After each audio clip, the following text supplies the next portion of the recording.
Good Wednesday morning, everybody. I'm Jared. And I'm Jennifer Von Reuter.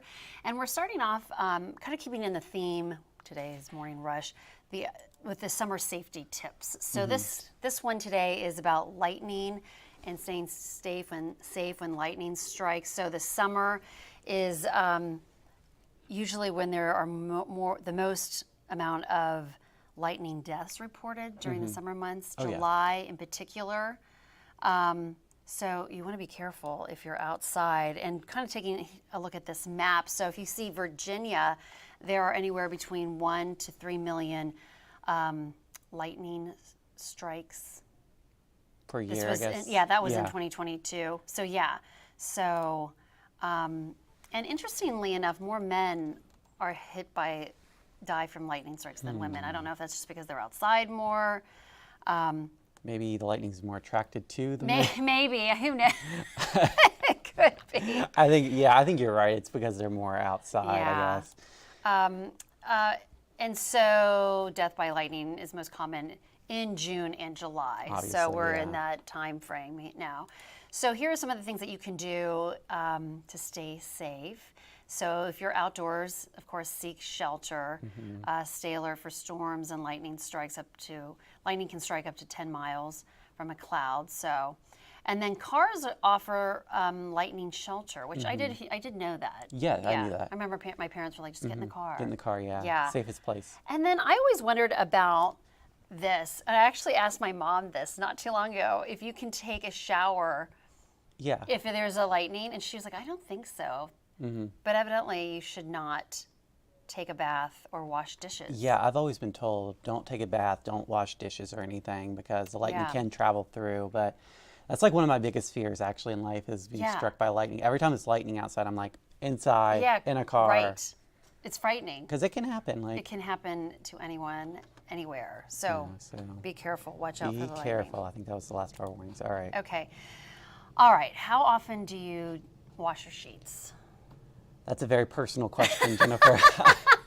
Okay, well, I'm like, so the experts say you should wash your sheets at least every 2 weeks. Okay, I've heard that, yeah. Yeah, I wash mine at least once a week.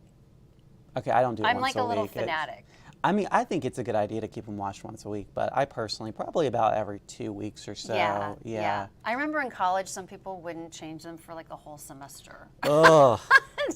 There were some of those. I mean, that's college for you, but I think I think if you're going beyond 2 weeks, maybe. Yeah. So, so they also, experts say, so every 2 weeks wash them. And then, of course, you've heard that you should buy a new pillow every year, like throw away your pillows, get new ones once a year. And then the mattress, you should get a new mattress every 5 to 10 years and get new bedding every 18 to 24 months. I've had mine for years, my bedding. Yeah, I don't my see comforter? if you can like wash it. Now pillows I'm surprised by, because my pillows don't last 6 months. Like, I feel like they're flat and I can't sleep on them. Right, I have to buy a new pillow just because of the fluffiness. But so anyway, wash your sheets, people, if you're not doing it every 2 weeks. Keep your bedspread washed, but replacing it every 18 months, I don't know. Yeah, I don't know either. Not normal. Okay. No. Okay. So can you imagine this? This is such a typical thing in Florida. I feel like crocodiles, alligators getting into somebody's a pool. Wow. And then what do you do? I mean, they're trying to pull it out. These are, animal control people. Okay, I was like, experts. Is that the pool's owner? Just get out of here. I want to take a swim. But it's really, you can't just jump in your pool. I feel like in Florida, you got to kind of watch. Keep an eye out on what's in the pool. Don't take a dip with an alligator. I'm sure they won't appreciate it. But look how they're kind of wrangling that thing out of there. Yeah. There's the police. I mean, that's an undertaking. Scary. Now, you might find a bear in your pool here in Virginia. Yes, that's true. Or deer. I wouldn't mess with them if they're in your pool. But no, call the experts. Call the experts. All right, thank you, Jennifer. Let's take a look at the top stories over on NBC29.com this morning. We've got coming in at number 1, a man charged in the UVA sorority break-in assaults denied bond. At number 2, Hanover County School Board voting to adopt new controversial book policy. Then at number 3, frozen strawberries, fruit blends recalled over potential hepatitis A contamination. You can find that story right now over on NBC29.com. All right. At number 1 this morning, let's start off with this story. A teenager accused of sexually assaulting several people inside a UVA sorority house will stay behind bars. Harry Benjamin Sedgwick was denied his bond appeal yesterday inside a Charlottesville circuit court. He's charged with breaking and entering and 2 counts of aggravated sexual battery. Police say they were called just before 4:15 a.m. on April 7th because Sedgwick was inside the Kappa Delta house. Sedgwick is behind bars at Albemarle Charlottesville Regional Jail. Well, in Decision 23 news, the race for Virginia's 11th District Senate seat that covers Albemarle County has turned Democrats against each other. Longtime Senator Craig Eads is being challenged by Delegate Sally Hudson. J. Miles Coleman with the UVA Center for Politics says if you feel like this race has felt more like a general election than a primary, you're not wrong. That's because this district is considered a fairly safe bet for Democrats in November. So Coleman says it's important for voters to look at each candidate's background before casting their ballot.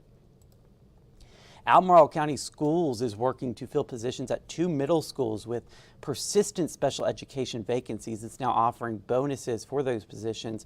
The director of talent for the district says this $2,000 add-on is available for teachers outside the county coming in and for teachers inside the county who are getting certified in special education.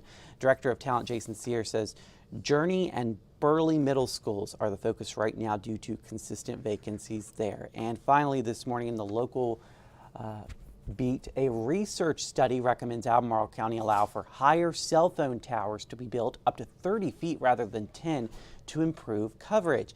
It also suggests the county remove a policy dating back 2 decades to high towers with tree-like coverings. The study says it would take more than 600 of these so-called treetop poles to cover most of the county, and it estimates that will cost more than what the industry would be willing to budget for. The county is still working to schedule its next public hearing date for the wireless policy. All right, we are joined now by Dominique Smith with a look at our weather for today. Hey, Dominique. Well, we are looking at some decent weather today. Breezy, though. We're going to see winds gusting to about 30 miles an hour. But fortunately, we're going to see warm temperatures and we'll be mostly dry. Now, don't want to say we're going to rule out any showers as we get into the afternoon. We could see a spouty shower around the region, but for the most part, most areas will remain dry for the day. We want to keep an eye on, though, we do have some northwesterly winds. So as we get into the next few days, just be aware that we could see an increase in that haze as we are going to be getting some of the winds from the Canadian wildfires. So we want to be prepared for that. But on the bright side, we're looking at a great Father's Day weekend, temperatures near 90. So some warmer days ahead. As we were saying earlier, this weekend would be a great weekend to go out and grill if you want to give your father a task this weekend, or if you just want to grill out on your own for your father. That's also good. Just make sure you know how to grill. If he does it better than you, he might not be happy he has to do the job, but exactly. Well, you never know. If he is the person who usually grills, maybe he enjoys it. So maybe he enjoys it. And again, better to have someone who's experienced in all that, so you're not making burgers for 2 hours. It's happened before. But outside, you have done that, right? I have done that. I don't know how to grill. My dad is the one who grills, and I tried it, and it was 2 burgers, and they took 2 hours. It finished on a George Foreman. I should have left it to him, but we're looking at a very pleasant weekend. Great if you want to go out to swim, going to a beach, any of that. It's going to be a perfect weekend for that kind of weather. Now, after that, we are going to be looking at some showers Monday and Tuesday. So you have several days leading up to the beginning of next week before we start to see a turn in the weather that you can get out and enjoy some of the events that Central Virginia has to offer. Yeah, and today's also Flag Day. Don't forget that. It is Flag Day. So also a nice day. It's going to be very breezy. So perfect day to wave the flag. Perfect day for Flag Day. Yeah, so yeah, if you have a nice flag you want to show off, it's a perfect day to do that. Flying a kite, doing a lot of things. All right, well, thank you, Dominique. I hope you guys have a great day. We'll see you again on NBC29 News at noon. And of course, we're always live on NBC29.com.